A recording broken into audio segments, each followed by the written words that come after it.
Você está no canal Nini Mana e a nossa missão é ajudar você a educar o seu filho com conexão e respeito e assim trazer mais leveza para o seu dia a dia. Aqui no nosso canal você vai encontrar conteúdos e ferramentas práticas para transformar a relação com o seu filho.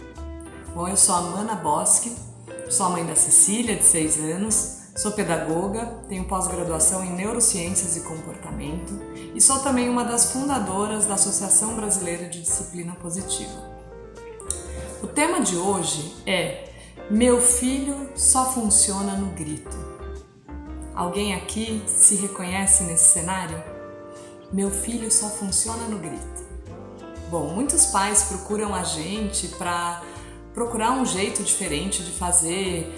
Não aguento mais, eu não quero mais recorrer a determinados comportamentos, eu sempre disse que ia fazer tudo diferente e na hora H, na hora que precisam, né, de um resultado, acabam recorrendo às ferramentas que conhecem, punições, gritos. Mas antes de falar sobre o grito em si, eu queria que vocês pensassem um pouco sobre o que significa funcionar. Quando a gente diz, né, nesse contexto, meu filho só funciona no grito. O que eu quero dizer com isso? O que é esse funcionar? Normalmente, esse funcionar significa meu filho só faz o que eu quero quando eu grito.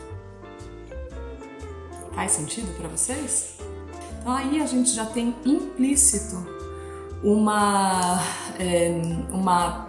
necessidade talvez de controle, né? A gente fala bastante aqui no canal sobre a importância da gente sair desse lugar de controle para um lugar mais de colaboração, de coparticipação.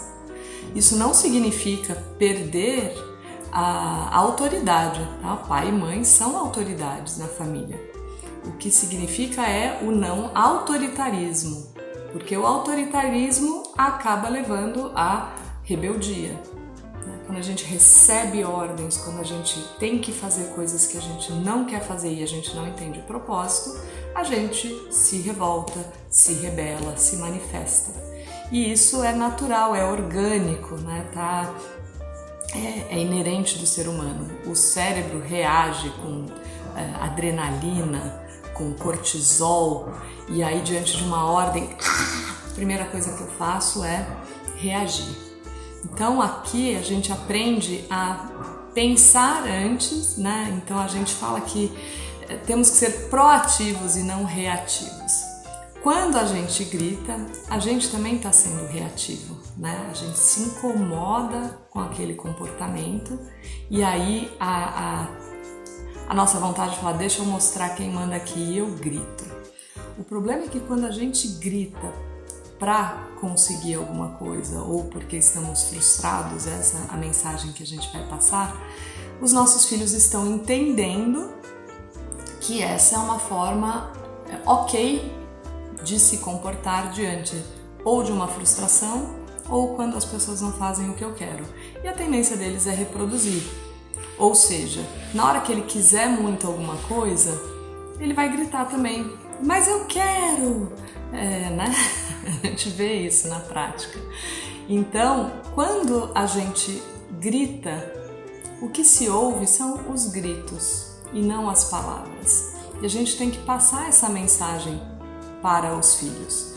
Com muita frequência, a minha filha tem 6 anos, né, a Cecília, e quando ela tá frustrada e ela grita e ela esperneia, eu falo assim, eu tô ouvindo os seus gritos e eu tô vendo a sua frustração, mas eu não consigo entender as suas palavras. E essa reação acaba quebrando um ciclo de disputa de poder. Então, a gente tem que procurar evitar essas disputas de poder.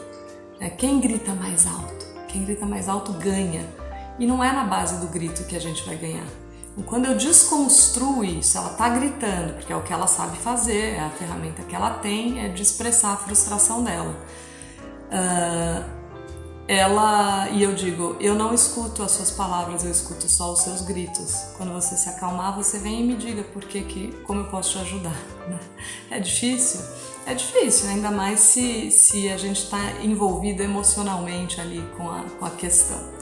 Mas muitas vezes não, a gente não tá, a gente vê claramente que aquilo é uma birra e a gente se posiciona de um jeito diferente, né? Então, nessa minha fala tem duas informações importantes. Uma é de que nós somos o adulto da relação e a gente tem que lembrar sempre disso. Quem é o adulto da relação? Então, qual que é meu objetivo? É ganhar a qualquer custo? É mostrar para ele quem manda? Qual que é o meu objetivo quando eu grito, né? Então, quando a criança me desafia, eu tenho que olhar e pensar, respirar fundo e falar, eu sou adulto da relação. Se eu entrar num embate de poder, né, a chance é de que isso seja um desgaste para a nossa relação e todo aquele desejo nosso de leveza para o dia a dia, né, de uma comunicação respeitosa, já vai por água abaixo.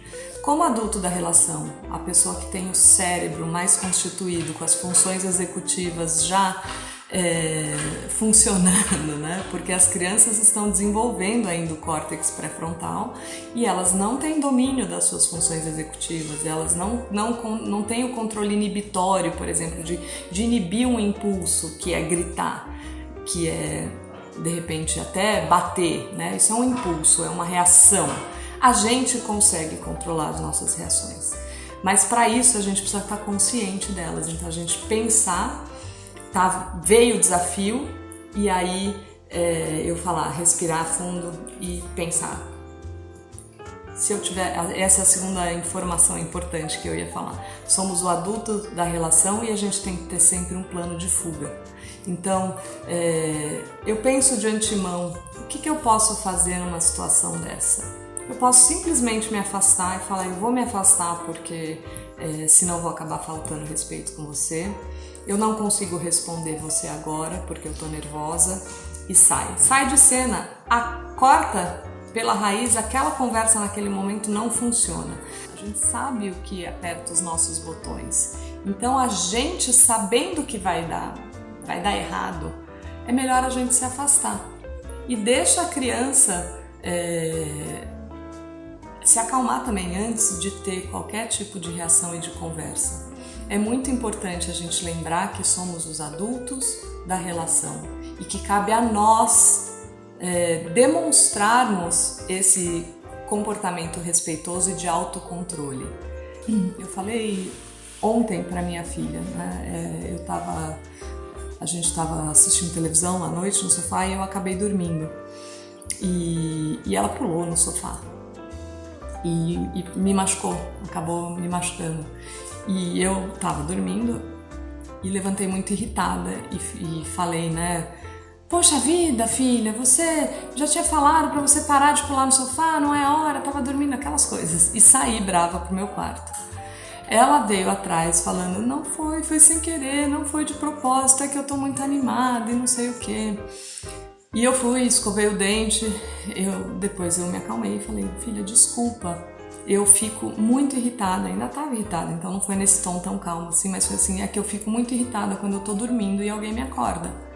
E desculpa por ter falado desse jeito com você, mas agora eu quero dormir. E eu saio, né? E tá tudo bem, eu tô comunicando respeitosamente, eu não preciso ficar remoendo aquilo. Você não tinha nada que ficar pulando porque você me machucou, olha aqui o que você fez. E aumentar a culpa dela, ela já tava se sentindo culpada, né? Ela já tava vindo me pedir desculpa, o que é uma coisa muito bacana, né? Da parte dela, já tá demonstrando, já tá assimilando essa humildade de reconhecer quando ela erra, por exemplo. E dizer, inclusive, eu estava muito animada e eu não controlei o meu corpo. Tudo isso vem de uma prática consistente da nossa parte em casa, né? Lembrar que a gente é o adulto da relação e eliminar essas disputas de poder, porque elas não levam a gente a lugar nenhum.